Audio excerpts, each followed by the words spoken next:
स्वागत है आपका फर्स्ट रीड में दिल्ली स्टूडियो से। मैं हूं हिमेंत और मैं हूं विवेक लो। और मेरे ख्याल से सभी टीचर्स को पहले हैप्पी टीचर्स डे विश कर देना चाहिए। मेरे ख्याल से हम सबकी जिंदगी में कोई ना कोई एक टीचर हमेशा रहा है। दे आर भूल नहीं पाते। They are true nation makers and सबको बहुत बहुत बधाई सब टीचर्स को। बिल्कुल। और आज गणेश विसर्जन भी है, तो आप सब भी इसका आनंद उठाइए और साथ ही सुरक्षित भी रहिए, सावधानी बरतिए ताकि कोई अनहोनी घटना ना हो। लेकिन आप सभी को शुभकामनाएं गणेश विसर्जन की भी और आज जो शिक्षक दिवस है उसकी भी। तो आज के क्यूज चलिए देखते हैं किस तरह के हैं। हमारे साथ हमारे मेहमान तो बने ही हुए हैं, लेकिन कल के कोरियन क्राइसिस के बाद आज उम्मीद है कि मार्केट थोड़ा बहुत रिकवर कर सकता है। हालांकि जो क्यूज हैं ग्लोबल मार्केट से वो अभी भी काफ़ी मिक्स्ड हैं, लेकिन इन सब के बीच अगर आप SGX निफ्टी को देखें तो वहाँ से संकेत थोड़े से पॉजिटिव बायस के साथ हैं। लेकिन हाँ, आज के ट्रेड में आपको नज़र रखनी पड़ेगी 9900 के लेवल पर। ये कितना डिफेंड होता है इसके ऊपर डिपेंड करेगा कि बाजार का मूड कैसा रहता है, क्योंकि एक जो ब्लाइंड कन्विक्शन था वो एटलीस्ट विवेक इस समय मार्केट में देखने को नहीं मिल रहा है। खासकर जिस तरह के क्यूज़ हम कॉन्स्टेंटली देख रहे हैं, और आप फॉरेन इन्वेस्टर्स और कल इनफैक्ट डोमेस्टिक इन्वेस्टर्स का भी अगर आप रुझान देखें तो वो एक जो पहले हर गिरावट में खरीदारी हो रही थी, I think they have turn cautious. अगर आप देखें इनफैक्ट वो जो लैक ऑफ कन्विक्शन की आपने बात की, we been seeing that for a while, कि कोई भी बैड न्यूज आती है इमीडिएट रिएक्शन हो रहा है उसका।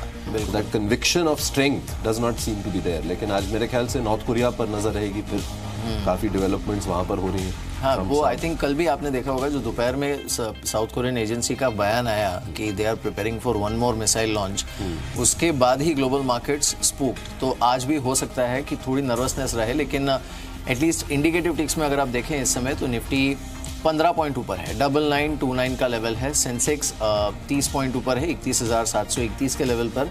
आज कुछ एक स्टॉक्स जिस पर नजर रहेगी, इसमें ऑब्वियसली एक तो HDFC बैंक पर नजर रखेंगे। कल मार्केट बंद होने के बाद ये अनाउंसमेंट आई है HDFC बैंक की तरफ, RBI की तरफ से, कि ये सिस्टमैटिकली भी अगर इंडियन डोमेस्टिक बैंकिंग सिस्टम के लिए क्रिटिकल जो पिलर्स जिसे कहते हैं उसमें HDFC बैंक का नाम भी शामिल किया गया है। इससे पहले SBI ऑब्वियसली और फिर ICICI बैंक इस सूची में थे, अब HDFC बैंक भी आया है। हालांकि इसके चलते ये भी होगा कि इन्हें जो प्रोविजनिंग है वो और कड़ी करनी पड़ेगी, लेकिन HDFC बैंक पर आप नज़र रख सकते हैं। और साथ ही ADG ग्रुप के स्टॉक्स पर भी नज़र रहेगी, क्योंकि आज रिलायंस कैपिटल रिलिस्ट होने जा रहा है, जो डीमर्जर हुआ है इसमें से होम फाइनेंस कारोबार का। उसके बाद हमारे साथ हमारे मेहमान भी बने हुए हैं। हमारे साथ हेमंत ठुकराल इस समय मौजूद हैं, अविनाश गोरखशेखर हैं और साथ ही राजेश सतपुते हमारे साथ इस समय मौजूद हैं। Morning to all of you. ये रिलायंस कैपिटल पर जो टिक है इससे आप ज़्यादा विचलित मत होइएगा, ये 9% नीचे। ये एक्चुअली इसकी जो नई इस समय वैल्यू मार्केट डिस्कवर कर रहा है उसका प्रोसेस है, क्योंकि जो होम फाइनेंस कारोबार है उसको रिलायंस कैपिटल में से डीमर्ज किया गया है, जो कि लिस्ट होगा अलग से। और हर रिलायंस कैपिटल के शेयर होल्डर को रिलायंस होम फाइनेंस का भी एक शेयर मिलेगा, लेकिन उसकी लिस्टिंग में अभी 2-3 हफ्ते का वक्त बाकी है। तो वो वैल्यू जो है वो इसमें से हटी है, लेकिन थोड़ा टाइम आज रिलायंस कैपिटल को हमें देना पड़ेगा। Morning to all of you. Hemant, थोड़ा सा नैरो ही है जो कन्विक्शन का रेंज है मार्केट पर अभी भी।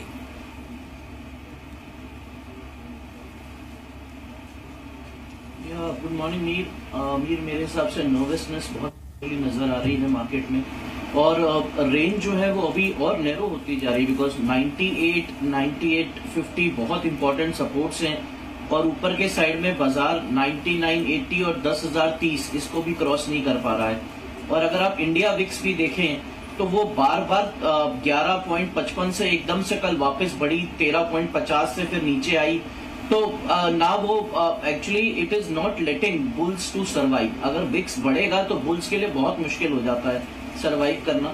तो काफी अनसर्टेन एनवायरमेंट में इसमें बेस्ट ये रहता है कि आपको जब मार्केट कोई क्लियर व्यू दे तभी आप ट्रेड करें, नहीं तो थोड़ा सा आप साइडवेज होकर वेट करें।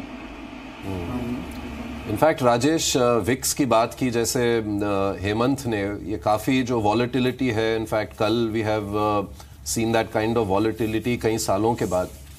तो किस तरह से आप वॉलेटिलिटी को आप देखते हैं, कंटिन्यू रहेगी अगले कुछ हफ्ते इस तरह से? अगर आप प्योरली इंडिया विक्स का टेक्निकल चार्ट देखो तो इंडिया विक्स एक छोटे से जोन में है। छोटा मैं इसलिए कह रहा हूँ क्योंकि प्राइस वाइज मैं उसको थोड़ा सा देख रहा हूँ, परसेंटेज टर्म में ज़्यादा है। लगभग जो सपोर्ट बनता है इंडिया विक्स का वो 11 के आसपास है, और इसका जो 11 और 12 ये जो रेंज है वो एक एक्यूमुलेशन हम लोग कह सकते हैं कि जहाँ पे मुझे लगता है जब जब इंडिया विक्स आएगा तब तक वहाँ पे बाइंग आएगी। इट क्लियरली इंडिकेट्स कि अगर आप इसको आप निफ्टी के साथ जोड़ते हैं तो जब जब पुल बैक आएगा तब तक सेलिंग आएगी, और this is the relationship which VIX is having at the with the Nifty at the moment. अगर आप ऑप्शंस का भी डेटा हो जहाँ पे मैं थोड़ा सा यहाँ पे जोड़ना चाहूँगा, कल हमने देखा 9,900 और 10,000 के कॉल में बिकवाली हुई है, राइटिंग हुई है। 9,900 का जो कॉल है लगभग 6,85,000 शेयर कल इसमें जुड़े हैं, और 10,000 का जो कॉल है उसमें लगभग 9.5 लाख शेयर जुड़े। इट क्लियरली इंडिकेट्स कि 9,900 एंड 10,000 पे कहीं ना कहीं बाजार अटकेगा, वो कंफर्ट नहीं आ रहा है। तो यहाँ पे आज के लिए भी अगर आप सोचते हो, अगर आप विक्स के साथ भी इसको जोड़ते हो, तो मुझे लगता है कि आज के लिए 9940 9950 ये एक हर्डल रहेगा। तो अगर 994050 के आसपास निफ्टी अटकता है तो डेफिनेटली एक कॉन्ट्रा बेट लेंगे, वहाँ पे हम लोग 9985 का एक स्टॉप लॉस रखेंगे और शॉर्ट करेंगे। हमें लगता है कि निफ्टी में there is a strong probability कि एक बार 9,900 का जो लेवल है ये अगर टूटता है तो प्रेशर बनेगा, 9,800 विल बी ऑन चार्ट। इस बीच कल हमने क्लोजिंग में देखा था सारे ही जो डेयरी स्टॉक्स हैं उन पर काफ़ी सेलिंग प्रेशर था, which was led by quality. आज भी ये देखिए इंडिकेटिव टिक्स में 25% नीचे है। कल 20% नीचे था, आज 25% नीचे है। देखते हैं इस पर। एज ऑफ नाउ तो कोई खबर मैनेजमेंट की तरफ से तो नहीं आई है, बट लेट्स सी, क्योंकि 20 और 25% दैट्स अ ह्यूज फॉल। आज दूसरे दिन 25% नीचे है, और कल इनफैक्ट इसका रब ऑफ हमने बाकी डेयरी स्टॉक्स पर भी देखा था। MCX पर भी आपको नजर रखनी चाहिए। कल इनफैक्ट MCX की बारी थी। थोड़े दिनों पहले NSE पर ट्रेडिंग रुकी थी, कल MCX पर रुक गई थी शाम में, लेकिन बाद में उसे रिस्टोर किया गया। लेकिन हाँ, आई मीन इस पर नजर रखनी पड़ेगी आज। और इन्हीं क्यूज के बीच आज सुबह हमने आपको कुछ पिक्स भी बताई थी जहां पर आप नजर रख सकते हैं। ब्रोकर्स का कन्विक्शन है कि उस पर आप नजर रख सकते हैं। एक बार देख लेते हैं वो फास्ट मनी की कॉल्स कौन सी थी।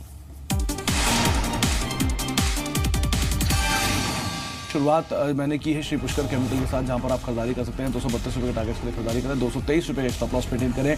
कंपनी की एक बोर्ड बैठक है, इसमें एक्विजिशन को लेकर, फंड रेजिंग को लेकर कुछ फैसला हो सकता है। IRB इंफ्रा टोल कलेक्शन शुरू हुआ, उसका इंपैक्ट आ सकता है।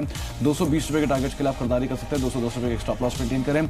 सन फार्मा कल सेकंड हाफ एक आउट परफॉर्मर, एक स्ट्रॉन्ग बाइंग कल सेकंड हाफ में आते हुए दिखाई पड़ी, उसी आधार पर आप खरीदारी कर सकते हैं। 515 रुपये के टारगेट्स के लिए खरीदारी करें, 495 का स्टॉप लॉस मेंटेन करें। टोरेंट पावर को चुना गया खरीदारी के लिए, 224 रुपये के टारगेट्स के लिए आप खरीदारी कर सकते हैं, 215 रुपये का एक स्टॉप लॉस यहां पर मेंटेन कर सकते हैं। EPS शेयर के तौर पर मैंने HDFC बैंक को चुना है, करीब 1810 रुपये के टारगेट्स के लिए आप खरीदारी कर सकते हैं, 1730 रुपये का एक स्टॉप लॉस मेंटेन कर सकते हैं। इसके अलावा आप BL कश्यप को देख सकते हैं खरीदारी के लिए, करीब 4340 के टारगेट्स के लिए खरीदारी कर सकते हैं, 4120 का एक स्टॉप लॉस मेंटेन कर सकते हैं। एक स्ट्रॉन्ग परफॉर्मर, कल सेकंड हाफ एक अच्छी तेजी इसमें देखने को भी मिली। बिकवाली आप कर सकते हैं बैंक ऑफ बड़ौदा के अंदर, LIC ने स्टेक बेचा, उसका इंपैक्ट आता हुआ दिखाई पड़ सकता है। 130 रुपये के टारगेट्स के लिए बिकवाली करें, 138 रुपये का स्टॉप लॉस मेंटेन करें। रिलायंस इंफ्रा ADG ग्रुप में वैसे प्रेशर है, हो सकता है इसमें भी थोड़ा दबाव देखने को मिला। 495 रुपये के टारगेट्स के लिए बिकवाली करें, 515 का स्टॉप लॉस मेंटेन करें। MCX पे दबाव रह सकता है, 1040 के टारगेट्स के लिए बिकवाली करें, 1078 का स्टॉप लॉस रखें। और सुपर हिट शेयर के तौर पर मैंने IGL को चुना है खरीदारी के लिए, 1340 रुपये के टारगेट्स के लिए खरीदारी कर सकते हैं, 1250 के स्टॉप लॉस मेंटेन कर सकते हैं। शुरुआत करते हैं हम NBCC के साथ, जो आपको आज के लिए खरीदारी रेकमेंड किया गया था। 215 के टारगेट्स के लिए 205 का स्टॉप लॉस आपको मेंटेन करना है। अगला शेयर जो आपको बताया गया था रियल एस्टेट स्पेस से था, JP एसोसिएट्स यहाँ पर खरीदारी की राय थी। 25.1 का टारगेट आपको यहाँ पर रेकमेंड किया गया था, 23.3 का स्टॉप लॉस लगाकर आप आज के सेशन में मेंटेन कर सकते हैं। साथ ही बॉम्बे बर्मा, ये भी शेयर आपको रेकमेंड किया गया था। तेजी के चलते यहाँ पर मोमेंटम जारी रह सकता है, खरीदारी करके चलें। 1070 का टारगेट आपको यहाँ पर रेकमेंड किया गया था, स्टॉप लॉस आपको 1020 का लगाना है। मुकुंद लिमिटेड, ये अगला शेयर मेरी तरफ से आपको बताया गया था और यहाँ पर भी खरीदारी ही रेकमेंड की गई थी। 97 के टारगेट्स के लिए 92 का स्टॉप लॉस आपको यहाँ पर मेंटेन करने के लिए कहा गया था। EPS के तौर पर TFC यानी कि टूरिज्म फाइनेंस पर आपको खरीदारी की राय दी गई थी। 126 के टारगेट्स के लिए 118 का स्टॉप लॉस आपको मेंटेन करने को कहा गया था। था। अरविंद लिमिटेड, ये मेरी तरफ से अगला शेयर था जहां पर 400 रुपए के टारगेट्स के लिए खरीदारी रेकमेंड किए गए थे। आपको 382 का स्टॉप लॉस मेंटेन करना है। अपोलो हॉस्पिटल्स, यहां पर भी तेजी पकड़ सकती है और आपको 1130 के टारगेट्स के लिए यहां पर खरीदारी रेकमेंड की गई थी। 1105 का स्टॉप लॉस आपको मेंटेन करना है। कैस्ट्रॉल, ये एक और शेयर है जहां पर आपको खरीदारी के लिए सलाह दी गई थी। 407 के टारगेट्स के लिए 394 का स्टॉप लॉस आप मेंटेन कर सकते हैं। अगला शेयर मुंजाल शोवा, यहां पर आज के सेशन में जोरदार तेजी देखने को मिल सकती है। 255 का टारगेट्स के लिए आप यहां पर खरीदारी कर सकते हैं। 245 का स्टॉप लॉस मेंटेन कीजिए। आज का सुपर हिट शेयर मेरी तरफ से होटल लीला का 25.1 के टारगेट्स के लिए 23 का आपको स्टॉप लॉस मेंटेन रखना है।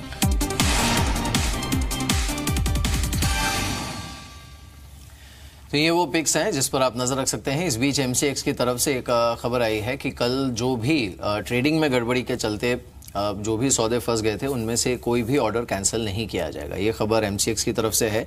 जो इंडिकेटिव टिक्स आए हैं इसमें निफ्टी बैंक इस समय 35 पॉइंट ऊपर है और IDFC bank, HDFC bank, PNB, ये तीनों टॉप 3 गेनर्स हैं इस समय निफ्टी बैंक के। अगर हम निफ्टी को देखें, ये इंडिकेटिव टिक्स में रुका है करीब 20 पॉइंट ऊपर 9933 के लेवल पर और इसमें आरआईएल टॉप गेनर है करीब 1% ऊपर और साथ ही ओएनजीसी, वेदांता, बॉश, ये कुछ अन्य काउंटर्स हैं जिस पर मजबूती। आज आईओसी पर पुल बैक देखने को मिल रहा है। तो पूरा ऑयल एंड गैस और मेटल स्पेस ऐसा है जिस पर आपको नजर रखनी चाहिए। मिड कैप इंडेक्स में करीब 80 पॉइंट्स की तेजी है इंडिकेटिव टिक्स में और इसमें आईजीएल, जीएमआर, सन टीवी, ये कुछ काउंटर्स हैं जिस पर मजबूती देखने को मिल सकती है। लेकिन अविनाश, एचडीएफसी बैंक पर आपकी सलाह क्या होगी इस समय? आई थिंक मीर, मुझे लग रहा है कि एचडीएफसी बैंक को जो पोजीशनिंग अभी मिली है, आरबीआई ने कहा है कि ये एक सिस्टमैटिक बैंक है, तो डेफिनेटली काफ़ी क्रेडिबल बात है। और हमको लग रहा है कि जो भी नॉर्मली हमने एफआईआईज और इंस्टीट्यूशंस का रवैया देखा है कि कोई भी गिरावट में इस शेयर को खरीदने का ही मौका वो समझते हैं। हमको भी लग रहा है कि हालांकि this news flow is sentimentally positive, इसका जो री रेटिंग है वो बेसिकली फ्रेश कैपिटल रेजिंग के बाद रहेगा।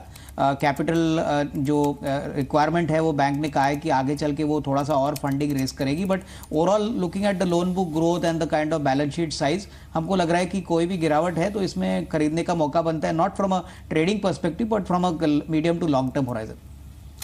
अविनाश, रिलायंस कैपिटल में जो डी लिस्टिंग हो रही है एक बिजनेस की, डी मर्जर जो हो रहा है एक बिजनेस का, और उसके चलते अब आप इस स्टॉक में क्या कहेंगे निवेशकों को करने के लिए? जैसे मिहिर भी पहले कह रहे थे, आज जैसे 16% डाउन, लेकिन ये विचलित होने की बात नहीं है, एक पार्ट ऑफ द बिजनेस इससे हट रहा है, तो इसको कैसे एक्सप्लेन करेंगे आप इन्वेस्टर्स को? आई थिंक मुझे लग रहा है कि विवेक, ये जो डीमर्जर है वो अनएक्सपेक्टेड लाइंस है। I think Reliance home finance, जैसे मिहिर ने कहा, एक 15 से 20 दिन में प्रॉपर लिस्टिंग आएगी, तो शेयर होल्डर्स को ये दोनों बातें इन कंजंक्शन लेनी चाहिए, क्योंकि करीबन 120-130 रुपए की लिस्टिंग प्राइस का अनुमान है। तो उस हिसाब से डेफिनेटली रिलायंस कैपिटल के शेयर होल्डर्स को कोई खोने की जैसी चीज़ नहीं है। बट जो बड़ा ट्रिगर रिलायंस कैपिटल में अभी आगे आने वाला है वो उनके म्यूचुअल फंड के बिजनेस को प्रॉपरली लिस्टिंग का है। इनफैक्ट उनका म्यूचुअल फंड बिजनेस भी प्रॉपरली लिस्ट होने वाला है, तो यहाँ से भी थोड़ी सी और वैल्यू अनलॉकिंग के लिए जगह रहेगी। तो मेरे ख्याल से मैनेजमेंट भी काफ़ी कोशिश कर रहा है कि वैल्यू अनलॉक करके शेयर होल्डर्स को ज़्यादा फायदा दे। तो definitely Reliance Capital also is a buy, any decline should be used as an opportunity to accumulate. बिल्कुल। हेमंत, आप कोई ट्रेड रेकमेंड करना चाहेंगे? 2 मिनट में खुलेगा बाजार।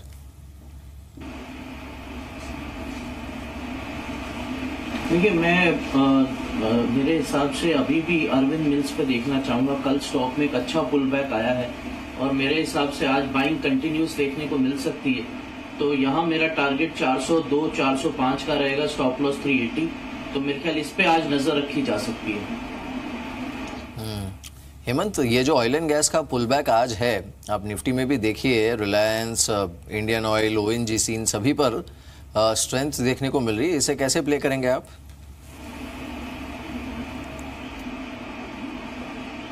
देखिए, सबसे पहले रिलायंस मेरे हिसाब से till the time it is above 1590, जो इसने दोबारा 1600 लेवल क्रॉस किया है, मुझे अच्छा लग रहा है। मुझे लग रहा है it will eventually go to 1660। और ओएमसीज में मुझे कल का जो प्रॉफिट टेकिंग मोड था वो एक सिर्फ बाइंग अपॉर्चुनिटी है। They have been outperforming, मेरे ख्याल से every dip they become buyers. But मेरे लिए सबसे इंपॉर्टेंट है, क्योंकि Reliance can act as a big support to Nifty, तो रिलायंस पे आप फोकस रखिए। मुझे लगता है 1650 तक के लेवल देखने को मिल सकते हैं। बिल्कुल, बाजार खुलने वाला है। राजेश, आप कोई और पिक्स रेकमेंड करना चाहेंगे क्या? मीर, हमें कोल इंडिया अच्छा लगता है। कल हमने अच्छा बेस फॉर्मेशन जो उसका बना है लगभग 235, वहाँ से एक बाइंग देखी तो 240 का एक स्टॉप लॉस यहाँ पे मेंटेन करें। जो टारगेट है हमारा पोजिशनल वो 270 का है। सेकंड बाय कॉल रहेगा आईसीआईसीआई प्रूडेंशियल पे, स्टॉप लॉस रखिए 430 का और इसका जो भी टारगेट रहेगा रफली 464 का। जस्ट अ मिनट मीर, मुझे 435 का स्टॉप लॉस मेंटेन करें और टारगेट रहेगा 456 का। बिल्कुल। तो चलिए, आज सुबह के जो एशियन क्यूज थे उसी की बदौलत अगर हम देखें तो मार्केट में थोड़ी बहुत मजबूत ओपनिंग देखने को मिल सकती है। हमने एसजीएक्स निफ्टी पर भी देखा, संकेत जो थे वो पॉजिटिव बायस के थे, लेकिन हाँ, इंट्राडे बेसिस पर भी 9900 एक ऐसा लेवल है जिस पर नज़र रहेगी बाजार की, और इसे जितना होल्ड करेगा उतना मार्केट के कन्विक्शन के लिए बेहतर होगा। खासकर अगर European market flat to negative open होते हैं और उसके बाद भी अगर होल्ड करता है इंडेक्स, तो ये एक अच्छा संकेत बनेगा, बिकॉज जो इंस्टीट्यूशनल डेटा है वो और डोमेस्टिक ट्रिगर्स दोनों ही कोई बहुत बड़ा बूस्ट इस समय मार्केट को देने की स्थिति में नहीं है। ऐसे में टेक्निकली अगर मार्केट थोड़ी स्ट्रेंथ दिखाता है तो ये एटलीस्ट ट्रिगर कर सकता है थोड़ी बहुत और बाइंग, एडिशनल बाइंग अगर देखने को मिले तो। खुला वही 22 पॉइंट ऊपर है, निफ्टी 9934 का लेवल यहाँ पर देखने को मिल रहा है। सेंसेक्स 73 पॉइंट्स ऊपर है, 31,766 के लेवल पर सेंसेक्स है इस समय, और निफ्टी बैंक ये 1/4% ऊपर है, करीब 54 पॉइंट्स की तेजी, यानी 24,290 का लेवल यहाँ पर देखने को मिल रहा है। तो जिस रेंज में उम्मीद थी उसी पर बाजार खुला भी है। निफ्टी के गेनर्स को देख लेते हैं। निफ्टी के गेनर्स में as expected oil and gas और मेटल्स ये आउट परफॉर्म कर रहे हैं। रिलायंस 1% ऊपर है, वेदांता 1% ऊपर है। इसके अलावा जो बाकी गेनर्स हैं इसमें ओएनजीसी है, यहाँ पर अच्छी मजबूती देखने को मिल रही है। साथ ही इंडियन ऑयल और एक काउंटर है जो कि करीब 0.5% ऊपर है। Bosch, lupin, Tata Motors, Aurobindo pharma और सिप्ला, ये कुछ काउंटर्स हैं जहां पर मजबूती देखने को मिल रही है। एशियन पेंट्स हरे निशान में इस समय ट्रेड करते हुए। अगर निफ्टी के लूजर्स को देखें, निफ्टी के लूजर्स में जहां पर सेलिंग प्रेशर बना हुआ है उन काउंटर्स में HCL टेक है, भारती एयरटेल, TCS, अंबुजा सीमेंट्स, हिंदुस्तान यूनिलीवर और ITC, ये कुछ काउंटर्स हैं जहां पर लाल निशान देखने को मिल रहा है। ब्रॉडर मार्केट्स को देखते हैं, एक बार मिड कैप इंडेक्स को देख लेते हैं। मिड कैप इंडेक्स इस समय जो उम्मीद थी कि ये मजबूत खुलेगा उन्हीं लेवल्स के आसपास, करीब 96 पॉइंट्स ऊपर ये इस समय ट्रेड कर रहा है, यानी 0.5% की तेजी मिड कैप इंडेक्स में है। और गेनर्स आपकी स्क्रीन पर इसमें IGL है, GMR Infra, Wockhardt, Sun TV पर अच्छी मजबूती देखने को मिल रही है। साथ ही Suzlon, Arvind Limited, Kansai, Nerolac, Tata LXI, ये कुछ काउंटर्स हैं जहां पर रुझान अच्छा देखने को मिल रहा है। रिलायंस कैपिटल को एक बार देख लेते हैं, ये आज रिलिस्ट हुआ है और रिलायंस कैपिटल 113 रुपये की गिरावट या फिर 16% नीचे 818 के लेवल पर। तो ये वैसे अगर आप देखें प्योरली ऑन डेटा तो आज ये मिड कैप के टॉप लूजर्स की सूची में है, लेकिन क्योंकि कारोबार इनका रिजेक्ट हुआ है तो वो आपको ध्यान में रखना चाहिए। कुछ और काउंटर्स को देख लेते हैं, एक बार क्वालिटी लिमिटेड को देख लेते हैं। क्वालिटी लिमिटेड कल भी 20% नीचे था और आज भी ऑलमोस्ट 17% नीचे, इस समय 95 के आसपास ये इस समय ट्रेड कर रहा है। तो इस पर आप नज़र रख सकते हैं। कुछ और काउंटर्स जिस पर आपको नज़र रखनी चाहिए, इसमें एक बार देख लेते हैं टूरिज्म फाइनेंस को। यहाँ पर थॉमस कुक ने हिस्सा खरीदा है, तो टूरिज्म फाइनेंस कॉर्पोरेशन ये 6% ऊपर इस समय ट्रेड कर रहा है। और साथ ही थॉमस कुक का काउंटर अगर आप देखें तो यहाँ पर करीब 3% की मजबूती, 3.25% ऊपर ये इस समय ट्रेड करते हुए, यानी 250 रुपये के आसपास ये ट्रेड कर रहा है। IGL आज मिड कैप का टॉप गेनर है, यहाँ पर करीब 3% की मजबूती है। MCX कल खबर आई थी, यहाँ पर शाम को ट्रेड रुक गया था यहाँ पर, लेकिन सुबह एक्सचेंज की तरफ से क्लैरिफिकेशन आया है कि कल जो भी ट्रेड्स पंच हुए थे उसमें से कोई भी ऑर्डर कैंसिल नहीं होगा। तो टू दैट एक्सटेंट बाजार थोड़ा न्यूट्रल हो गया है MCX पर। ये मार्केट की ब्रेथ है इस समय। BSE पर जो बढ़ने वाले काउंटर्स हैं उनकी संख्या 600 इनफैक्ट 750 है अब। NSE पर बढ़ने वाले काउंटर्स की संख्या 900 है। निफ्टी में 29 काउंटर्स ऐसे हैं जो कि बढ़त के साथ चल रहे हैं और सेंसेक्स में 19 काउंटर्स ऐसे हैं जो कि इस समय बढ़त के साथ ट्रेड करते हुए। निफ्टी के लूजर्स को जो हमने देखा था उसमें अब देखिए जो क्वांटम था नुकसान का वो भी कम होते हुए, लेकिन जो नंबर ऑफ स्टॉक्स हैं जो कि नेगेटिव हैं उनकी संख्या बढ़ी है। तो ओवरऑल अगर आप देखें तो निफ्टी की मजबूती कम हुई है, इसके चलते करीब 10 अंकों की मजबूती निफ्टी पर 9922 का लेवल, और वही जो नर्वसनेस है वो 9900 के लेवल को लेकर आज रहेगी निफ्टी पर। हेमंत, क्या कहेंगे ओपनिंग पर आप?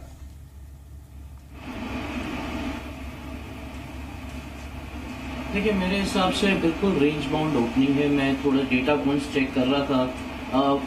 Obviously mid cap index individual stocks ज्यादा मूवमेंट दिखा रहे हैं, चाहे वो अरविंद हो या फिर आपका टाटा इलेक्सी हो, तो individual stocks are showing more sharper move. मेरे हिसाब से अभी नो ट्रेडिंग रेंज में ये तो हमें वेट करना पड़ेगा unless until it crosses 9930 9940 upside या इट गोज बिलो 9900।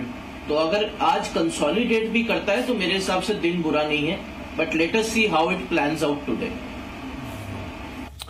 अविनाश, ये क्वालिटी लिमिटेड में क्या हो रहा है? कोई अंदाजा आपको कि किस तरह से इतनी जो बेरिशनेस आ गई है इस काउंटर पे?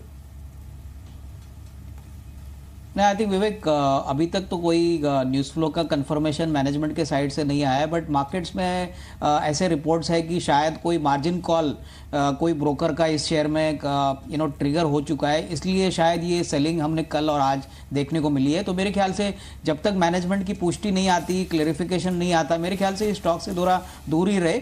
ओवरऑल फंडामेंटल्स तो कंपनी के ठीक है, डेयरी बिजनेस में ये काफ़ी सिग्निफिकेंटली बड़ा प्लेयर है, बट अगर शेयर और थोड़ा गिरने लगा तो मेरे ख्याल से आई थिंक इन्वेस्टर्स को डेफिनेटली थोड़ा सा कंसर्न ऑब्जर्व करना पड़ेगा, और मेरे ख्याल से it is better to wait for some clarity to emerge.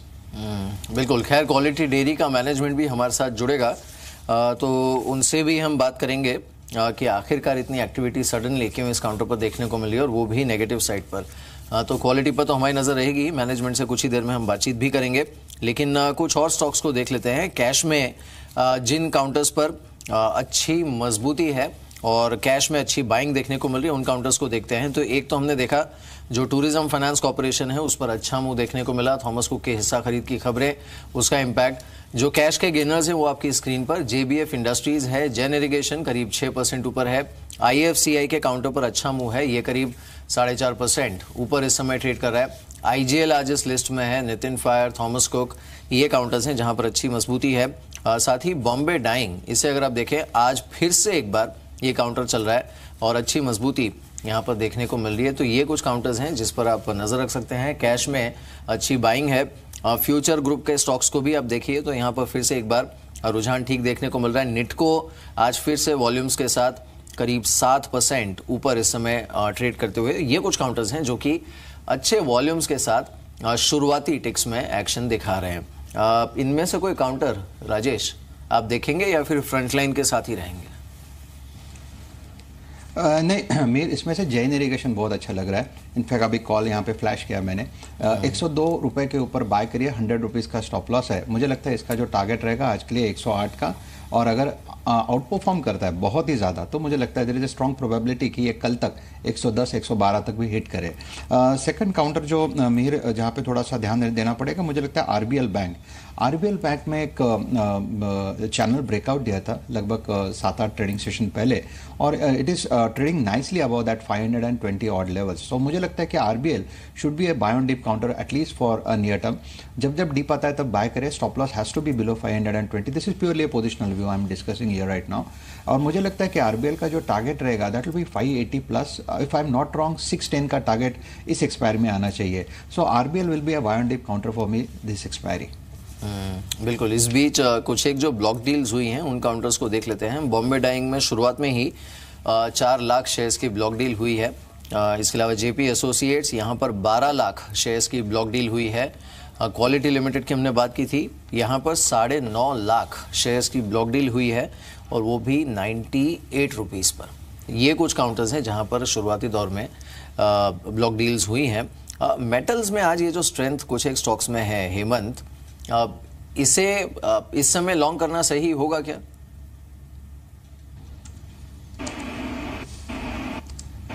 देखिए मीर मेटल्स मुझे बहुत ज़्यादा स्ट्रांग लग रहे हैं वेरी क्लियरली, और मेरे हिसाब से टाटा स्टील जिस तरह से कंसोलिडेट कर रहा है after giving good gains in the last series, it's actually holding above 640 635 band. मुझे ऐसा लगता है कि there is one more move still pending, जो 675 तक भी ये स्टॉक जा सकता है। तो आप डेफिनेटली इसको लॉन्ग कीजिए। मेरे स्टॉप लॉस 635 का रखिए। मुझे ऐसा लगता है there is one more room pending. Similarly with Vedanta, मुझे ऐसे लगता है वेदांता कैन टेस्ट 325-330 लेवल्स। तो metals I am still bullish. Avinash, Bombay Dyeing पर आपकी क्या राय है? काफी दिन से देख रहे हैं, एक्टिविटी काफी है उन काउंटर्स पर। नहीं, मुझे लग रहा है कि विवेक, बॉम्बे डाइंग में मार्केट्स कीनली अवेट कर रहा है कि इनका जो रियल एस्टेट का जो बिजनेस है वहाँ पे कैसे वैल्यू अनलॉक हो जाएगी।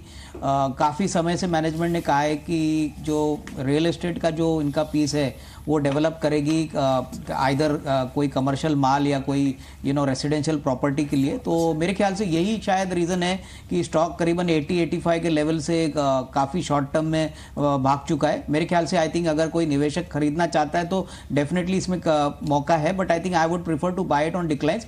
Definitely medium to long term prospects काफ़ी अच्छे लग रहे हैं। बिल्कुल। इस बीच कुछ और स्टॉक्स को देखते हैं। एक बार करियर पॉइंट को देखते हैं। करियर पॉइंट पर खबर यह है कि फिडेलिटी का जो एशियन इन्वेस्टमेंट आर्म है, इसने कंपनी में करीब 3.1% हिस्सा खरीदा है। इसकी शुरुआत स्ट्रांग हुई थी, लेकिन अब ये टेपर ऑफ होते हुए, लेकिन अभी भी करीब 3% ऊपर ये इस समय ट्रेड कर रहा है। तो ये भी एक काउंटर है जिस पर आप नज़र रख सकते हैं। IFCI पर हमने देखा आज मोमेंटम ठीक ठाक था। IFCI पर हेमंत, आपका व्यू क्या है?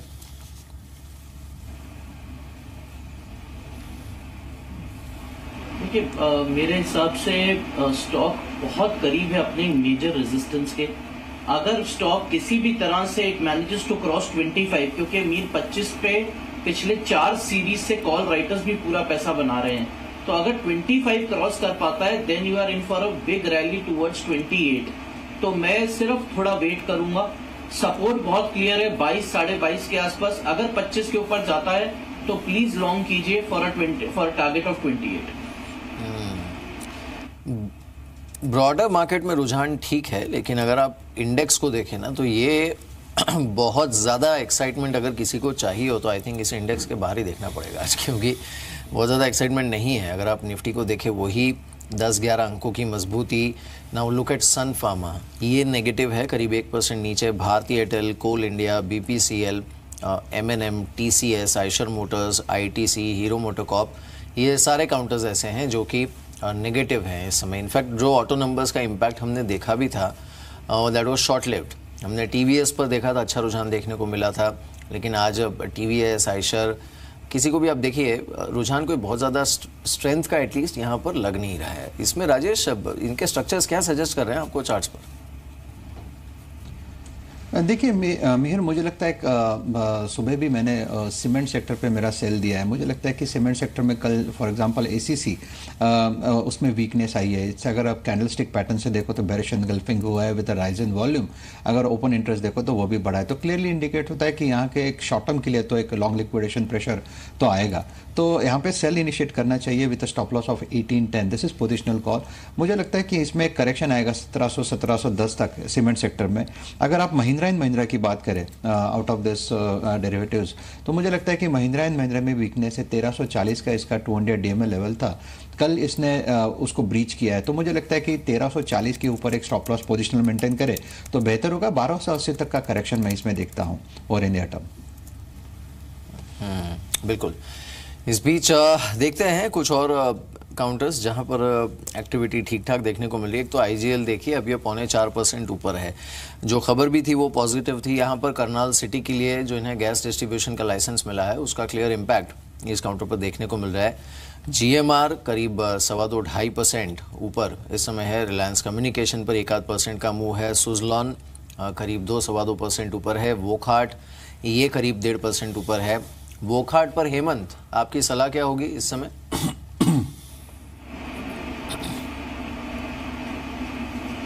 देखिए, मेरे हिसाब से वोकहार्ट में कल काफी अच्छा ओपन इंटरेस्ट बिल्टअप हुआ है। मैं अभी भी सोचता हूँ कि mid cap pharma is far stronger. मुझे DV स्लैब भी बहुत अच्छा लगता है, लेकिन Wockhardt pharma to be specific 660 तक का टारगेट्स लग रहे हैं, और इसमें अगर आप अभी लॉन्ग कर रहे हैं तो 615 का स्टॉप लॉस आप रखें। बट कल जिस तरह से ओपन इंटरेस्ट ऐड हुआ है, मुझे लग रहा है आज फॉलो अप बाइंग देखने को मिलेगी। तो 655-660 के टारगेट्स देखने को मिल सकते हैं। राजेश, HDFC बैंक पर क्या ट्रेड रहेगी अब आपकी? देखिए HDFC बैंक एक कंसोलिडेशन जोन में ट्रेड हो रहा है। जो इसका सपोर्ट दिख रहा है वो लगभग 1730 के आसपास दिखता है, वेराज जो सप्लाई पॉइंट है वो 1780 तक है। मुझे लगता है एक साइडवेज कंसोलिडेशन में है। जब जब डिप मिले तो definitely one can go long. 1757 current market price है। अगर यहाँ पे ट्रेड लेना है so it will be like this कि 1750 अबव बाय करना चाहिए। स्टॉप लॉस 1730 का रखना है और टारगेट रहेगा लगभग 1800 का, जिसमें एक्टिविटी एफएनओ साइड पर है थोड़ी बहुत, जैसे सुजलॉन है या फिर GMR है। अब फंडामेंटली तो कोई अच्छा न्यूज़ फ्लो एटलीस्ट इस समय तो नहीं है यहाँ पर। आपकी सलाह क्या होगी?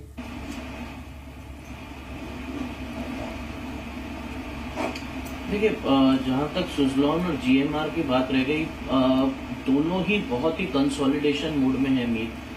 सुजलॉन को 17 का लेवल क्रॉस करना बहुत जरूरी है और GMR को 18 का, क्योंकि अगर आप देखें पिछले 3 हफ्तों से तो ये एक ही रेंज में है। 17 से नीचे नहीं जा रहा है और 18 को क्रॉस नहीं कर पा रहा है। तो मेरे ख्याल थोड़ा सा भी मैं वेट एंड वॉच मोड पे रहूंगा। मुझे नहीं लगता कि इनमें इमीडिएटली लॉन्ग पोजीशंस बनानी चाहिए। आई वुड वेट कि GMR 18 क्रॉस कर सके और सुजलॉन 17। तो ये जब तक दोनों रेजिस्टेंस क्रॉस नहीं होते, मैं इस पे वेट एंड वॉच की ही सलाह दूंगा अभी। बिल्कुल। इस बीच सन फार्मा पर देखिए 1 लाख शेयर्स की ब्लॉक डील इस समय हुई है। काउंटर करीब 496 के आसपास है। राजेश, ये सन फार्मा कैसा लग रहा है आपको? मेरे फार्मा ओवरऑल काउंटर्स मेरे बाय लिस्ट पे ही है। लुपिन रहेगा या डॉक्टर रेड्डी रहेगा या डीवीज रहेगा या सन फार्मा रहेगा। अगर सन फार्मा यहाँ पे बात करें तो सन फार्मा में बाय रिकमेंडेशन है 480 470 पे एक्यूमुलेशन देखा जाता है सेकंड लेग पे। तो यही कहूँगा कि above 480 one should go long. इसका जो टारगेट है पहला पड़ाव रहेगा वो रफली रहेगा 530 का। अगर ये लेवल निकाल दे तो there is a strong probability कि ये 550 प्लस यानी लगभग 580 तक का इसका टारगेट बनेगा, which is nothing but it's 200 day में लेवल।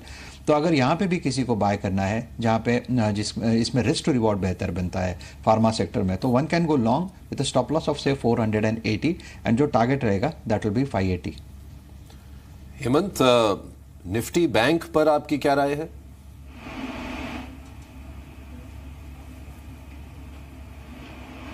देखिए, निफ्टी बैंक भी विवेक बिल्कुल निफ्टी की तरह बिहेव कर रहा है। एक चीज हमें ये याद रखनी है कि बिना निफ्टी बैंक के निफ्टी भी 10,000 क्रॉस नहीं कर पाएगा। तो निफ्टी बैंक को 24,500 को क्रॉस करना ही पड़ेगा। पूरा अगस्त सीरीज वो 24,500 क्रॉस नहीं कर पाया है। यस, बहुत स्ट्रॉन्ग सपोर्ट मिल रहा है 24,200 के आसपास। तो अगर आपको इसी रेंज में खेलना है एज अ ट्रेडर तो 24,200 के आसपास आए तो आप प्लस कीजिए। 24,500 के आसपास जाए तो आप उसको प्रॉफिट बुक कर लीजिए। लेकिन real rally will only start अगर हम 24,500 क्रॉस कर पाते हैं तो मेरे हिसाब से जिस दिन बैंक निफ्टी ने 24,500 क्रॉस किया उस दिन हमें निफ्टी की डायरेक्शन देखने की जरूरत नहीं मिलेगी। Nifty will be the complete winner. इस बीच एक बार होटल लीला वेंचर्स को देखते हैं। खबर यहाँ पर यह भी है कि इनकी जो चेन्नई की प्रॉपर्टी है इसमें मैरीगोल्ड कैपिटल ने इन्वेस्टमेंट किया हुआ है। होटल लीला वेंचर्स टेक्निकली राजेश आपको कैसा लग रहा है इस समय? बिकॉज एटलीस्ट ये होल्ड तो कर रहा है गेन्स को, अभी भी 5-1% ऊपर है। मिहिर, अगर शॉर्ट टर्म से देखें तो 24 रुपीज़ के आसपास का इसका एक चैनल रेजिस्टेंस था। डेफिनेटली आज 2460 का प्राइस है तो इसमें टेक्निकल ब्रेकआउट है, लेकिन थोड़ा सा फॉलोअप बाइंग नहीं दिख रहा है आज के लिए। लेकिन मैं यही कहूँगा क्योंकि इसका जो वीकली चार्ट है वो बेहद ही स्ट्रॉन्ग है। If I am not wrong, मुझे लगता है कि this is a golden opportunity for at least for the momentum trader, कि जहाँ पे आपको रिस्क टू रिवॉर्ड जो है वो ब्रेकआउट के साथ अच्छे पक्ष में आ रहा है। तो अगर आज जो डिप मिलता है, I think this should be use as a buying opportunity. Your stop loss has to be somewhere near 22 rupees. इसका जो टारगेट बनता है वो 31-32 का पहला बनता है, और if I am not wrong the next target will be 38 to 40। सो मुझे लगता है कि होटल लीला अगर किसी को छोटे काउंटर में काम करना है, छोटे प्राइस के हिसाब से मैं बोल रहा हूँ, तो बेहतरीन का विकल्प रहेगा। So one can definitely consider hotel Leela as a buying at least for near term. Hemant, Reliance Capital में अब आप क्या करेंगे?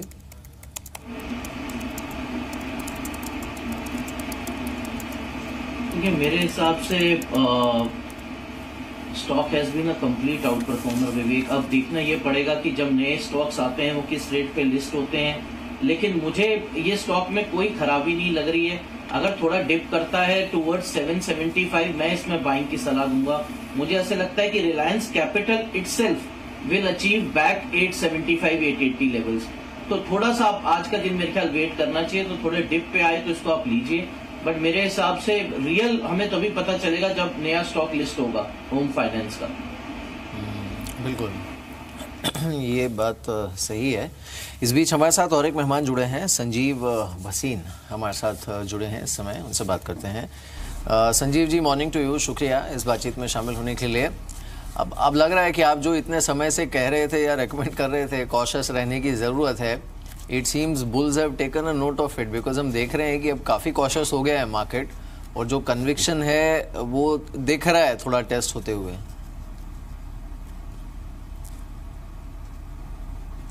हाँ, गुड मॉर्निंग। सो महिर, वो तो हमने दिख रहा है कि markets have been climbing all walls of worry, और अब एक रियलिटी चेक आ रहा है कि globally also we think we are at the cusp of a big correction.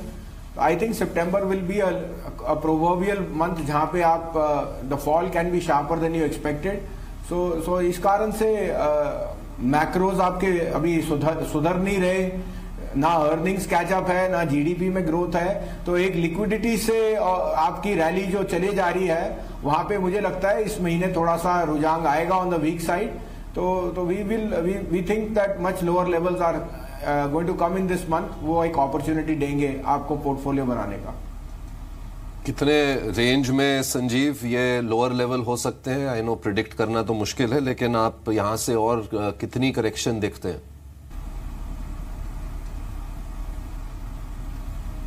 हाँ, तो पहले 9700 पे आएगा थोड़ा सा सपोर्ट जो हमें लगता है, which was the previous June top, but we think 97 इस बारी जरूर टूटेगा and you could get levels closer to 9400। तो 92 to 94 is where we think the market may find some sort of very good support. और you know एक ये जो euphoric buying जो चल रही है उसमें फॉरेनर्स आर नॉट पार्टिसिपेटिंग, और वो बता रहा है कि globally ETF exits are now very high in the emerging markets, तो cautious रहना जरूरी है यहाँ पे, because risk rewards उतना favorable नहीं है। ये जो 92 से 9400 के लेवल की आप बात कर रहे हैं संजीव, आप ये सितंबर के लिए कह रहे हैं आप? हाँ, September may be first week of October, but ये एक शार्प फॉल आना चाहिए जो हमें एक्सपेक्ट कर रहे हैं, क्योंकि अब आपके पास सब कुछ प्ले आउट कर चुका है। साथ में this September series has started on the lowest open interest, lowest participation in the year 2017। तो किसी पे अभी कोई क्लियर आइडिया नहीं है और upside seems very very cap. तो whether you make a double top या उससे पहले डिक्लाइन हो जाए, we think that caution should be the key word here. Sanjeev, ये जो जीडीपी के नंबर्स आए थे, क्या इनसे आप भी थोड़े सरप्राइज थे? कि क्या ऐसा तो लगता है कि जैसे बाजार ने फैक्टर इन किया हुआ था, क्योंकि इतनी जिस तरह की गिरावट एक्सपेक्टेड थी नहीं हुई, लेकिन जो नंबर्स थे हर एक एस्टिमेट से काफ़ी कम थे। तो ये जो आपने शुरू में भी अपने फर्स्ट आंसर में इंडिकेट भी किया कि जो नंबर, जो डेटा आ रहा है कोई इतना इंकरेजिंग नहीं है, लेकिन जो जीडीपी के नंबर्स आए थे वो काफ़ी लो थे एस्टिमेट्स के बनिस्बत। हाँ, बट वो तो एक बाइंग अपॉर्चुनिटी हो गया, क्योंकि ये मार्केट तो कह रही है कोई भी नंबर आ जाए उससे कोई फर्क नहीं पड़ता। In the end liquidity is chasing stocks, तो उसके लिए एक एबरेशन रह सकता है। Whether it is North Korea actually filing a missile या कोई वॉर होना, या तो we will wait for the exact event. यहाँ पे जियोपॉलिटिकल रिस्क राइज कर रहा है, लेकिन globally liquidity and you know the feel good factor is so high कि I am surprised VIX has just been able to go only to 13.5। तो मेरे को लगा था VIX should have been at a much higher pace, but that's telling you के GDP number जैसे आपने कहा, अगर आप ओल्ड सिस्टम पे जाते कैलकुलेट करने का, तो it have been 4.5, the lowest in the last 10 years। But that is you know, कोई कहेगा कि बिकॉज ऑफ जीएसटी, कोई कहेगा because of what, underlying fundamentals improve नहीं हो रहे, क्रेडिट में एक्सपेंशन नहीं है, liquidity itself has created a deluge, और उस कारण से growth is not taking off. I am not very fully bearish, but मैं कह रहा हूं कि वैल्यूएशन उतना जस्टिफाई नहीं करते। जी चलिए, इस बीच राजेश, आपका शुक्रिया इस बातचीत में शामिल होने के लिए। हेमंत, जाते जाते आपको रिमार्क देना चाहेंगे 90 to 9400 के लेवल की जो बात संजीव जी ने कही है इसी सीरीज में, इस पर?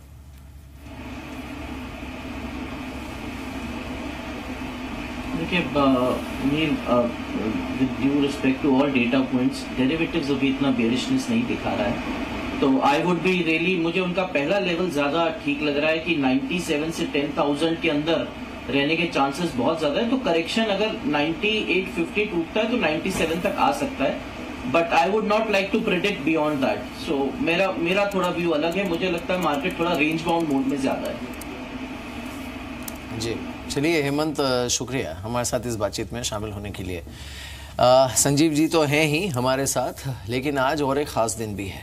आज शिक्षक दिवस है, यानी टीचर्स डे है, और जैसे हमने कहा कि हम सभी जो हमारे टीचर्स हैं उनका सम्मान करते हैं और उनको बहुत बहुत शुभकामनाएं इस दिवस की। लेकिन आज हम आपके लिए और एक ख़ास पेशकश भी लेकर आए हैं। मार्केट के गुरु जिन्हें हम कहते हैं, या फिर जिनकी मार्केट पर अच्छी पकड़ है, इनका पोर्टफोलियो हम आपके लिए लेकर आए हैं कि जिससे थोड़ा हम समझ सकें कि इनकी निवेश की रणनीति फिलहाल क्या है। अंचल हमारे साथ मौजूद हैं ये पोर्टफोलियो लेकर, तो देखते हैं एक बार।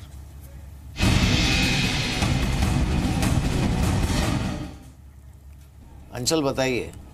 शुक्रिया अमीर। देखिए, गुरु और चेला, सबसे पहले इन्हीं से शुरुआत करते हैं। बाजार में जिन्हें गुरु और चेला कहा जाता है, राकेश झुंझुनवाला और आर.के. दमानी।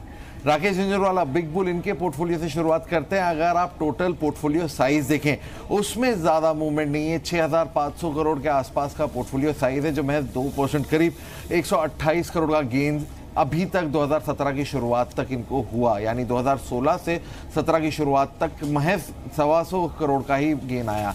लेकिन कुछ इनके पोर्टफोलियो में शेयर्स थे जिनकी परफॉर्मेंस बेहतरीन रही थी। जियोजीत फाइनेंस को देखिए, करीब 7.5% ज़्यादा की हिस्सेदारी है, 190% से ज़्यादा का रिटर्न दिया है इसने सिर्फ 2017 से अब तक के दौरान। तो यानी इससे एक अच्छा सपोर्ट इनको मिला, एक अच्छा मल्टी बैगर के तौर पे साबित हुआ इनके लिए। वहीं प्रकाश इंडस्ट्रीज ने भी 170% का रिटर्न दिया, और एडलवाइज से भी इनको ऑलमोस्ट 141% का रिटर्न 2017 के अंदर ही आता हुआ दिखा। एस्कॉर्ट्स भी, जो इनका एक काफ़ी समय से होल्डिंग है एस्कॉर्ट्स में और काफ़ी टाइम से इनका एक डिपेंडेबल स्टॉक है, उसने फिर से 110% का रिटर्न इनके लिए जनरेट किया। वहीं जेपी एसोसिएट, अगर आप बात करें जहां पे इन्होंने हाल ही में एंट्री की थी, वहां से भी 103% का रिटर्न का झुंझुनवाला जनरेट करते हुए दिखे। लेकिन वहीं दूसरी ओर कुछ शेयर ऐसे भी थे जिन्होंने पोर्टफोलियो पे दबाव डाला राकेश झुंझुनवाला के। उसमें मंधाना रिटेल सबसे आगे था। एमसीएक्स के साथ जो दिक्कतें रहीं, जिस तरह से शेयर की परफॉर्मेंस रही, उससे उनको करीब 17% का नुकसान आया। बिल केयर, क्रिसिल और साथ ही फर्स्ट सोल्यूशन, कुछ ऐसे शेयर्स थे जिन्होंने राकेश झुंझुनवाला के पोर्टफोलियो पे प्रेशर डाला। लेकिन राकेश झुंझुनवाला आर.के. दमानी को कहीं ना कहीं अपना गुरु मानते हैं। उनका मानना है कि जो स्टॉक पिकिंग है, जिस तरह से दमानी साहब स्टॉक पिकिंग करते हैं, वो बेहतरीन है, और वही चीज़ आर.के. दमानी के पोर्टफोलियो में साफ दिख रही है। अगर आप टोटल गेन्स की बात करें, जहां एक तरफ राकेश झुंझुनवाला का पोर्टफोलियो महज 2% बढ़ा, वहीं आर.के. दमानी का पोर्टफोलियो 140% बढ़ा, करीब 1260 करोड़ से बढ़ के 3000 करोड़ के पार चला गया, और इसमें एक अच्छा खासा कॉन्ट्रीब्यूशन था डी-मार्ट का भी। इसके अलावा बाकी उनके पोर्टफोलियो में जो सबसे टॉप इन्वेस्टमेंट है, उसमें से इंडिया सीमेंट 52% का रिटर्न इसने जनरेट किया दमानी साहब के लिए, जिसमें करीब 1.5% की होल्डिंग है। ट्रेंड से भी करीब 45% के रिटर्न जनरेट हुए। वहीं सुंदरम फाइनेंस ने 43% के रिटर्न जनरेट किए। नुकसान सिर्फ 2 शेयरों में उनको हुआ, यूनाइटेड ब्रेवरीज होल्डिंग और blue dart. United breweries holding में 61% का नुकसान आया, तो वहीं ब्लू डार्ट में 3% का। नेट जहां एक तरफ झुंझुनवाला साहब का पोर्टफोलियो बहुत बड़ा है, उसके कंपैरिजन में दमानी साहब के पोर्टफोलियो ने ज्यादा बेहतर रिटर्न दिया, ज्यादा एक्यूरेट स्टॉक पिकिंग देखने को मिली। बिल्कुल। चलिए, तो ये कुछ वो पोर्टफोलियोज हैं जो हम आपको दिखाएंगे। राधा किशन दमानी और राकेश झुंझुनवाला का पोर्टफोलियो आपने देखा। इस बीच कुछ और लेवल्स भी देख लेते हैं, बिकॉज मार्केट में अच्छा रुझान इस समय है। 30 पॉइंट ऊपर निफ्टी है इस समय, और सेंसेक्स 95 पॉइंट्स ऊपर 31,799 के लेवल पर। बात करते हैं क्वालिटी लिमिटेड की। मिस्टर नवल शर्मा हमारे साथ मौजूद हैं। Mister Sharma, morning to you. शुक्रिया हमारे साथ इस बातचीत में शामिल होने के लिए। Thanks for joining us. थोड़ी बहुत कंसर्न्स हमें मिस्टर शर्मा निवेशकों की तरफ से भी मिली थी। क्वालिटी में जिस तरह का हमने प्राइस में फ्लक्चुएशन देखा है, कोई खास एक्टिविटी कंपनी पर? देखिए, जैसे कि हमारा मानना है कि स्टॉक मूवमेंट इंपॉर्टेंट है, बट उससे ज्यादा क्रिटिकल ये है कि उसके पीछे के कारण क्या है। जनरली हम इसको 2 बकेट्स में देखते हैं क्या ये नॉर्मल मार्केट फोर्सेस और ट्रांजैक्शन रीजन है या कोई स्ट्रेटेजिकली सिग्निफिकेंट कारण है इसके पीछे? तो पहले तो मैं आपको ये अश्योर करना चाहूंगा कि इसके पीछे कोई स्ट्रेटेजिकली सिग्निफिकेंट रीजन नहीं है. So there is nothing to get panic about this. I think it's normal transactional reason. Why, when I make this statement, let me corroborate this statement with certain data points, right? If you see, पिछले 2 साल के अंदर company ने जो direction set की अपने सामने, यानी कि एक बहुत स्ट्रॉन्ग B2C कंपनी बनकर आने की, तो उस डायरेक्शन में हम पॉजिटिवली डिलीवर कर रहे हैं. अगर आप देखें तो करीबन 2 साल के अंदर हमारी ओवरऑल कंट्रीब्यूशन जो B2C बिजनेस का है वो 30% से बढ़ के करीबन 42% तक पहुंच गया है. और अगर हम बॉटम लाइन की बात करें, बॉटम लाइन बढ़ के करीबन 6% EBITDA लेवल से 6.9% EBITDA लेवल पर हो गई है. तो ये तो हुई डेटा पॉइंट्स की. अब बात करें आने वाले फ्यूचर, तो जैसे कि हमने बोला कि हमारा जो की ड्राइवर्स हैं इसके वो है B2C और वैल्यू एडेड प्रोडक्ट्स का रोल आउट.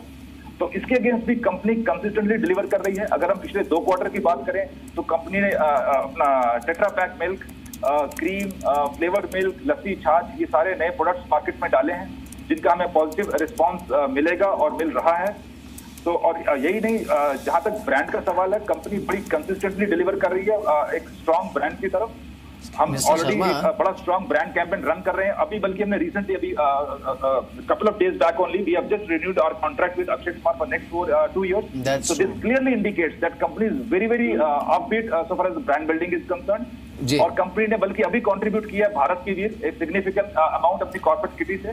तो नोबल कॉजेज में भी कंपनी कंट्रीब्यूट कर रही है. तो ओवरऑल हम कंसिस्टेंटली डिलीवर करते आए हैं और आगे भी करेंगे.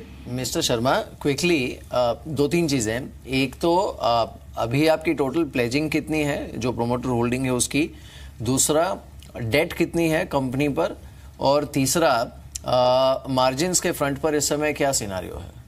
जहां तक अपना डेट का सवाल है, 1500 करोड़ का डेट है और ये भी as part of the routine business as usual. उसमें कुछ ऐसा नहीं कोई बहुत कुछ अलग हो गया है. So it has been in line with the lets से जो डायरेक्शन हमने सेट करी है. जैसे कि हम B2C की तरफ बढ़ते जाएंगे, ये ऑटोमेटिकली हम ये कम होता जाएगा. जैसे जैसे कैश फ्लो बढ़ते जाएंगे, डेट इक्विटी को हम अपना स्ट्रीमलाइन करते जाएंगे. तो कैपिटल स्ट्रक्चर ऑप्टिमाइजेशन हमारे रडार पे है और अप्रोप्रिएट टाइम पर हम वो भी एग्जीक्यूट करेंगे. जहां तक मार्जिन का सवाल है, मार्जिन जैसे कि अभी मैंने आपसे शेयर किया, over the last couple of years margin बढ़ रहे हैं, बल्कि 6% से 6.9% EBITDA लेवल पहुंचा है. और लास्ट क्वार्टर की बात करें, जरूर मैं उस बात को भी टच करना चाहूंगा. लास्ट क्वार्टर में हालांकि हमारा EBITDA 6.4 से 6.9% बढ़ा है, बट पैट हमारा जरूर डिक्लाइन किया है. बट मैं इसको पॉजिटिव डिक्लाइन बोलना चाहूंगा, 2.8% से 1.8%. अब आप बोलेंगे पॉजिटिव डिक्लाइन का क्या मतलब है? अब पॉजिटिव डिक्लाइन इसलिए नहीं वो मैं समझ गया मिस्टर शर्मा. प्लेजिंग कितनी है प्रोमोटर्स की इस समय? जो प्लेजिंग की बात है, pledging is also part of the regulatory framework. और जैसे कि कोई बीच में सुनने में आया था कि कोई प्लेज शेयर्स सेल किए हैं, ऐसा कुछ भी नहीं है. So let me categorically tell you very clearly कि कोई प्लेज शेयर मार्केट में नहीं बेचे गए हैं. And it is part of all regulatory framework. There is nothing new development which has happened over the last maybe 1 month or a few days. So it is business as usual. तो हमारा पूरा मानना है कि ये जो भी stock movement हुआ है, it is part of the normal transaction reason, जो कि ऑटोमेटिकली सेटल डाउन हो जाएगा. बिल्कुल. चलिए mister Sharma, thank you so much, all the best for coming quarters. और इसीलिए हमने सोचा भी कि आपसे बात करनी चाहिए कि आखिर हुआ क्या है स्टॉक में, इतनी वॉलेटिलिटी की वजह क्या है. इंट्राडे बेसिस पर आप देखिए ये कहाँ 17-18% नीचे था, अब करीब 3% ऊपर है. एनीवेज, हमारे साथ धर्मेश कांत भी जुड़े हैं, उनसे बात करते हैं. Dharmesh, morning to you. क्या कर रहे हैं आप इस समय मार्केट में? हमारे साथ संजीव हैं, वो तो एटलीस्ट काफ़ी कॉशियस हैं इस समय. या गुड मॉर्निंग महिर. मुझे लगता है कि पिछले 1-1.5 महीने का जो कंसोलिडेशन मार्केट में हुआ, अब मार्केट पॉइज्ड हो रहा है एक ब्रेकआउट के लिए, अपसाइड ब्रेकआउट के लिए. And I think it's primarily अभी भी लिक्विडिटी, जो डोमेस्टिक लिक्विडिटी फ्लोज है उसके कारण ही ये तेज़ी देखने को मिलेगी. बिकॉज जो अर्निंग्स नंबर्स थे वो तो उतने इनकरेजिंग नहीं थे, और जीडीपी नंबर्स भी जिस तरीके से आया वहाँ भी इनकरेजमेंट नहीं था. बट द बेस्ट पार्ट जो मार्केट अभी देख रहा है, एक तो बेटर मानसून सही, पॉलिसी इंप्लीमेंटेशन अपनी जगह पर है, बट जो ऑटो सेल्स नंबर है एमएससीवी सेगमेंट के वो काफ़ी इनकरेजिंग थे. एंड मैन्युफैक्चरिंग डेटा जो आया अगस्त मंथ का वो भी काफ़ी इनकरेजिंग था. तो market is taking cue from that things are improving on the bottom line.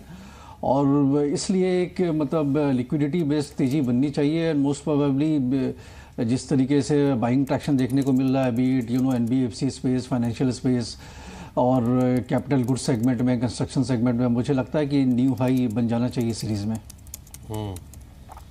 Sanjeev ji, जो लिक्विडिटी की बात आपने की थी कि ये लिक्विडिटी ड्रिवन रैली है, क्या आप देखते हैं कि ये कंटिन्यू रहेगी कि क्या फैक्टर्स हो सकते हैं जो इसे रोक सकते हैं? आपने FIIs की बात की, जो सेल कर रहे हैं, जो डोमेस्टिक मनी जो आ रहा है जिस तरह से, उसको आप देखते हैं कि थोड़ा थमेगा ये अगर करेक्शंस आए तो?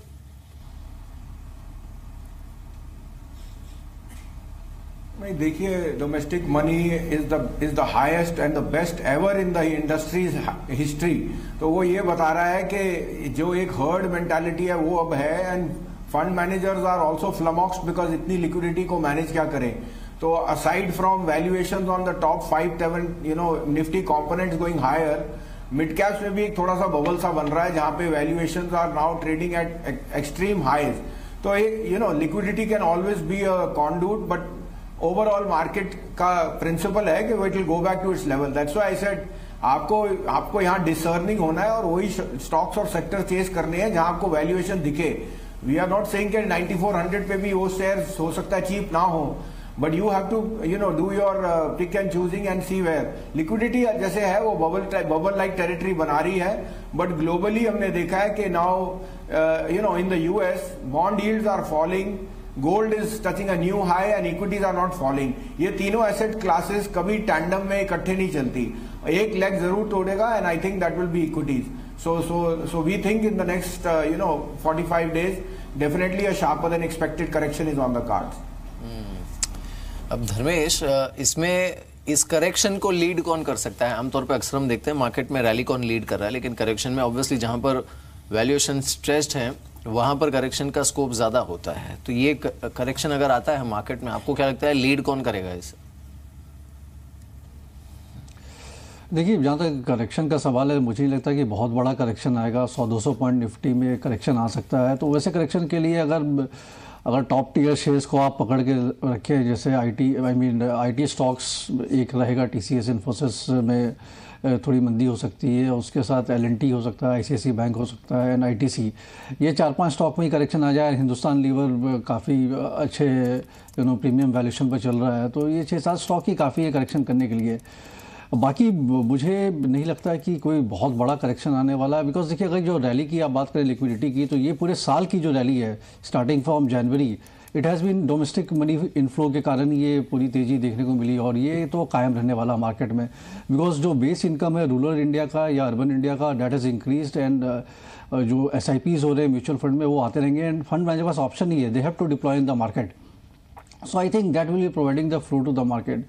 सो पेसिमिज्म के हिसाब से अगर आप देखें तो IT, फार्मा एंड थोड़ा बहुत रनिंग ट्रेडिंग करेक्शन हो सकता है बैंकिंग, फाइनेंशियल एंड कंस्ट्रक्शन में, उससे ज़्यादा मुझे नहीं लगता कि करेक्शन का स्कोप है। लेकिन धर्मेश, जो अर्निंग्स हैं या जो मैक्रोज हैं, जैसे अभी GDP नंबर्स भी आए, लेकिन बात करते हैं अर्निंग्स की, वो तो कहीं रिकवरी दिखा नहीं रहे। तो जो जैसे पॉइंट, जो लॉजिक जो संजीव भी प्रेजेंट कर रहे हैं कि पैसे आ रहे हैं, ज़रूर फ्लो आ रहे हैं, लेकिन कोई फंडामेंटल रीजन नहीं है, क्योंकि अर्निंग्स रिकवर नहीं हुई है, कि for these stocks to be at the prices they are at. तो अर्निंग्स में आप क्या समझते हैं कि क्या वर्स्ट इज ओवर? मतलब हम तो बोलते ही जा रहे हैं हर क्वार्टर के वर्स्ट हो गया, लेकिन हो नहीं रहा है। Things are not, nobody with conviction can say कि नेक्स्ट क्वार्टर और 2 क्वार्टर्स इट विल रिकवर। तो अर्निंग्स पे आपकी क्या राय है? देखिए, जहाँ तक अर्निंग्स का सवाल है, ये बात सही है कि अर्निंग्स में कोई खास रिकवरी देखने को नहीं मिली। लास्ट ईयर सिर्फ थोड़ा सा एक जंप जरूर मिला था। अगर निफ्टी EPS की आप बात करें, 424 के आसपास आया था, जो कि 380 के मतलब पिछले 3 साल में जो मेंटेन्ड EPS था। और इसके रीजन्स ये रहे हैं कि हर क्वार्टर में कोई ना कोई सेक्टर एक ऐसा उभर के आता है जहाँ पर आपको अर्निंग्स डिग्रोथ देखने को मिलता है। एक बात बहुत क्लियर है कि गोइंग फॉरवर्ड जो अर्निंग्स में जो तेज़ी रहेगी, वो जो पुराने सेक्टर से उनसे नहीं आएगी। IT sector won't be leading, FMCG sector शायद ना लीड कर पाए अर्निंग्स ग्रोथ में, एंड ऑयल एंड गैस, ये 3 ऐसा स्पेस है जो आपको अर्निंग्स ग्रोथ में रिकवरी नहीं देखने को मिलेगा। अर्निंग्स ग्रोथ में रिकवरी जो आएगी वो 100% आपको बैंकिंग फाइनेंशियल से ही आएगी। PSU बैंक्स जो मेन कल्प्रिट रहा था अर्निंग्स ग्रोथ का, वहाँ पर मुझे लगता है कि अब रिकवरी वहाँ पर मिलनी चाहिए। और जो GDP नंबर्स की बात थी, वो तो ठीक है, वो खराब था, बट मुझे लगता है कि जिस तरह से ऑटो सेल्स नंबर पिक किया MSCV segment, it's a lead indicator for pickup in economy. और थोड़ा बाहर निकल जाओ निफ्टी से बाहर, मिड कैप स्मॉल कैप में जाओ, तो वहाँ पर 17-18% का ग्रोथ अभी भी है। सो ब्रॉडर मार्केट अगर अच्छा है तो इकोनॉमी में अंडरलाइंग स्ट्रेंथ तो है ही। बिल्कुल। चलिए धर्मेश, शुक्रिया हमारे साथ इस बातचीत में शामिल होने के लिए। संजीव, आपका भी शुक्रिया हमारे साथ इस बातचीत में शामिल होने के लिए।